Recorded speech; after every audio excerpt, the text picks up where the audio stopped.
Olá pessoal, tudo bem com vocês?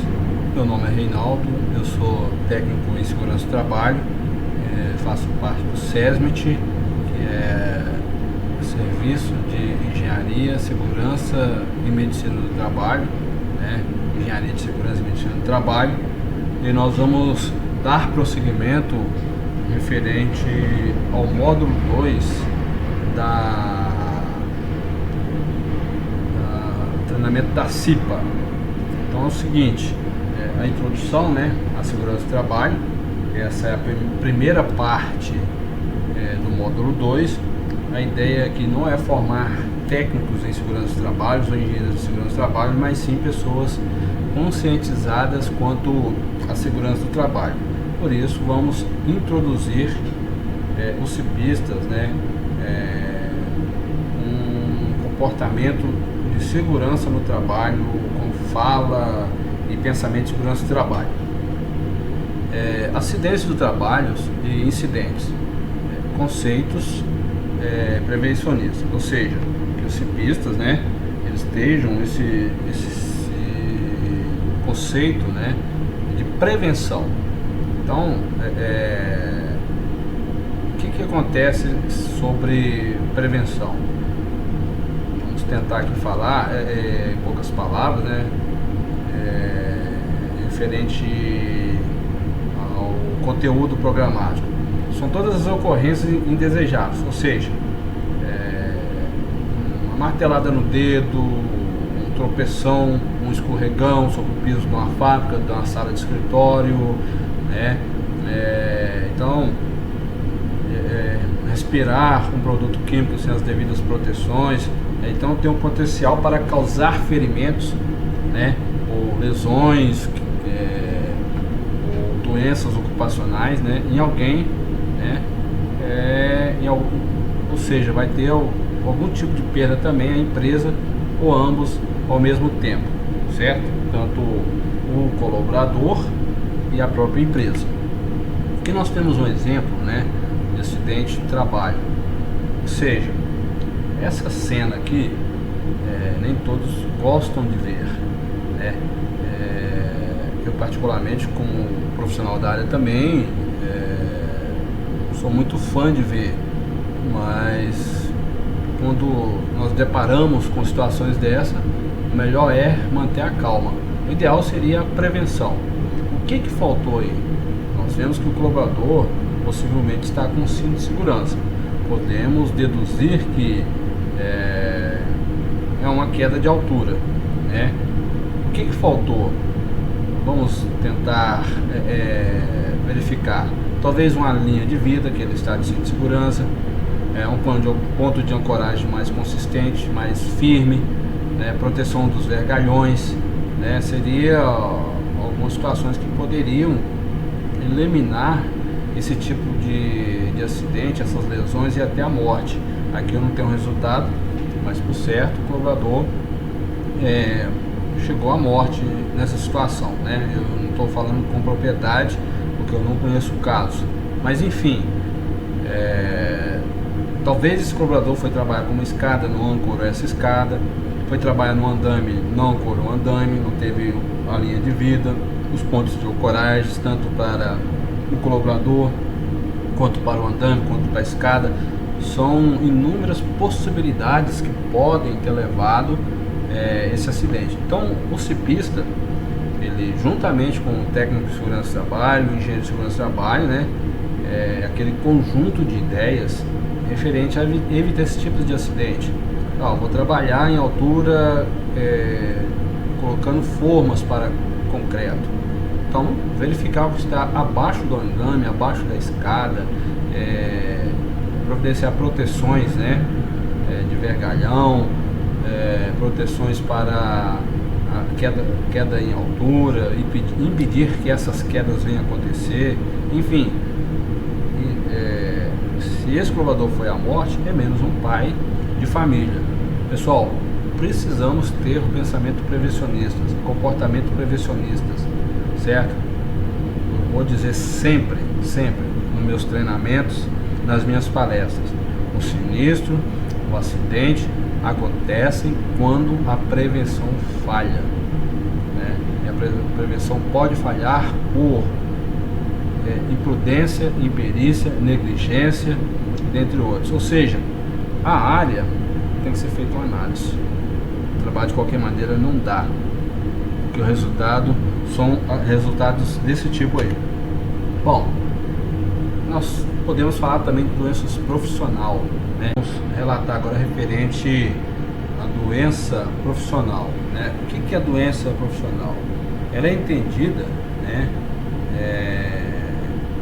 como produzida ou desencadeada pelo exercício de trabalho, né, peculiar a determinada atividade. Então nós podemos citar aí, aquela que é inerente ou particular a determinado ramo de atividade, dispensando a comprovação do nexo casual. Um exemplo, né, temos aí um trabalhador que trabalha numa cerâmica onde é utilizada a sílica, vindo a adquirir silicose. Bastará comprovar que trabalhou na cerâmica para ficar comprovada a doença profissional, né, dispensando qualquer tipo de outra prova, né? Então, ou seja, trabalhando aí nessa atividade com cerâmica, né, doenças respiratórias, pulmonar e assim por diante, certo?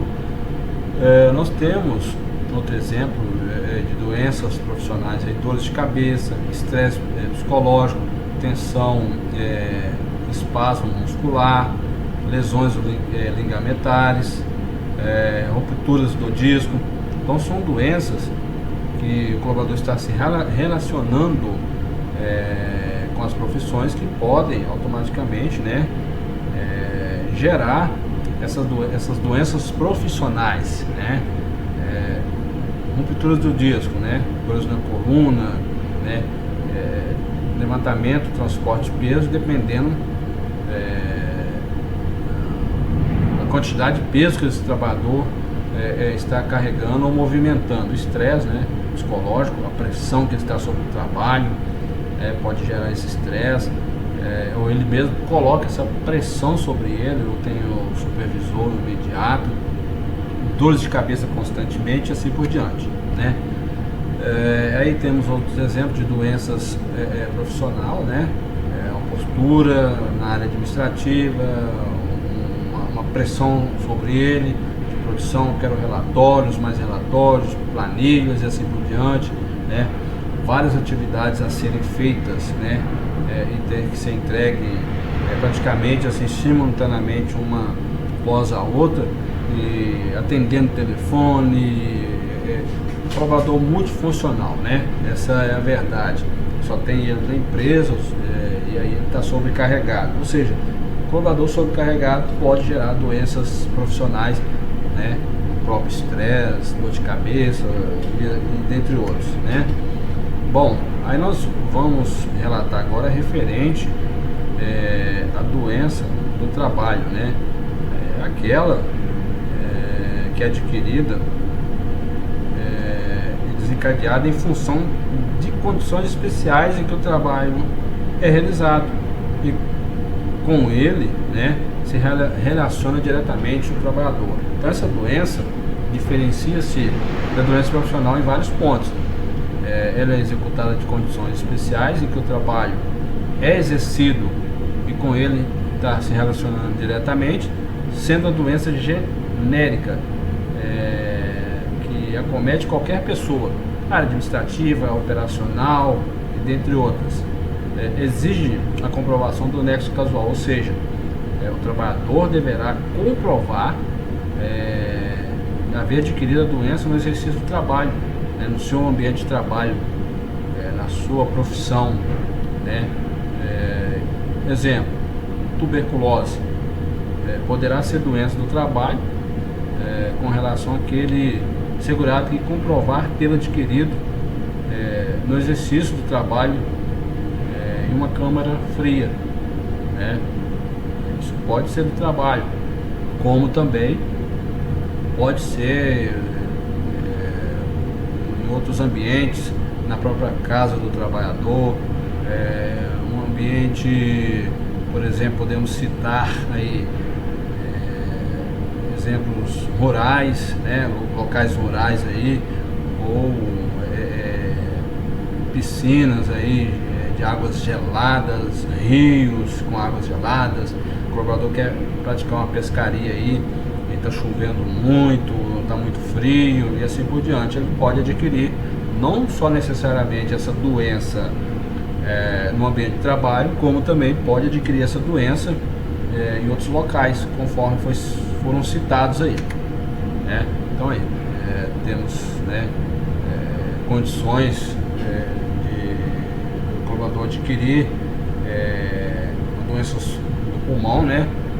Fibrose pulmonar, colaborador diretamente envolvido aí com produtos químicos, e também entre outras situações. Estamos vendo aí um colaborador trabalhando com solda. Essas atividades podem gerar doenças, né, do trabalho diretamente a ele, comprovado, né? Ele tem que comprovar isso no exercício do seu trabalho, né? Bom, vamos ver agora, né, referente a causas de acidentes de trabalho. Os atos inseguros relacionados com falhas humanas, né, atos inseguros, comportamentos inseguros, falta de atenção, tudo isso gera acidente de trabalho. Condições inseguras ligado diretamente às condições que a empresa fornece ao colaborador, né, relacionadas com as condições de trabalho. Atos inseguros diretamente com o colaborador, certo? Então aqui, atos inseguros relacionados com falhas humanas. Colaborador subindo numa banquetinha, pegar arquivos, outro fazendo manutenção de lâmpadas, né? Trabalhando sobre banquetinhas, colaborador escorando numa cadeira, fio do telefone sobre o ambiente de trabalho. Aí nós verificamos, né, uma pessoa carregando aí os cafezinhos, né, tropeçando no fio do telefone, o ambiente de trabalho sendo limpo ao mesmo tempo que as pessoas estão transitando e não tem as devidas atenção. Tudo isso são falhas humanas, né? A falta de atenção, o comportamento inseguro gera acidentes, certo?